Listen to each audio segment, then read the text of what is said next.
Afternoon. So many drivers coming in from the west side this morning had horror stories about their commute. A motorcycle crash at I-40 shut down for hours all the way through rush hour. News 13's Jackie Kent asked police why these crashes are still taking so long to clean up. She's live at Rio Grande and I-40.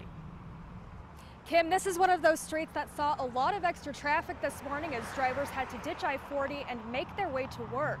Police say they were working as fast as they could.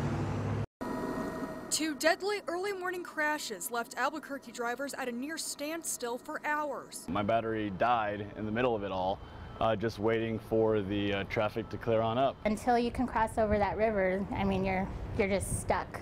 It's frustrating as all being. I was an hour away from where they happened and still affected by it. Planning around bad driving is sometimes just really hard to do. The widespread congestion happens anytime there's an interstate shutdown during rush hour, and traffic spills onto surface streets already clogged for the morning commute.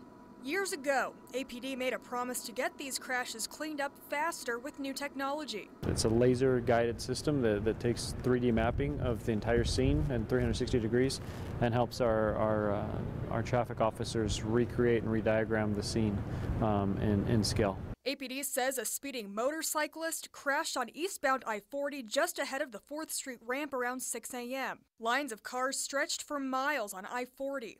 3.5 hours later, I-40 was still shut down.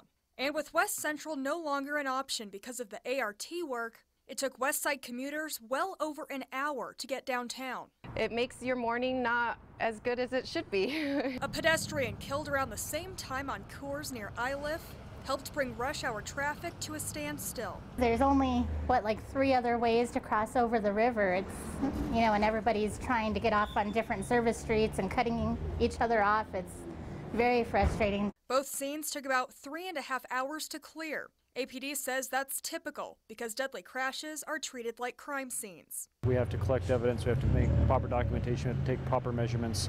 OMI has to arrive on scene, do their investigation, take custody of the body. Drivers say there was no secret route to get to work. No matter which way you go, because between accidents and the ART program, you're kind of stuck.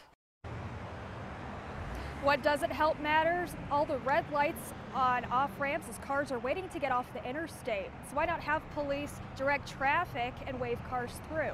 APD says it doesn't do traffic control like that. Kim, back to you. Okay, thanks, Jackie. Now, this is an issue frustrating drivers around the country. Long closures. Some cities have vowed to clean up crashes much faster. In Phoenix, they have cut the average closure time in half, down to about an hour.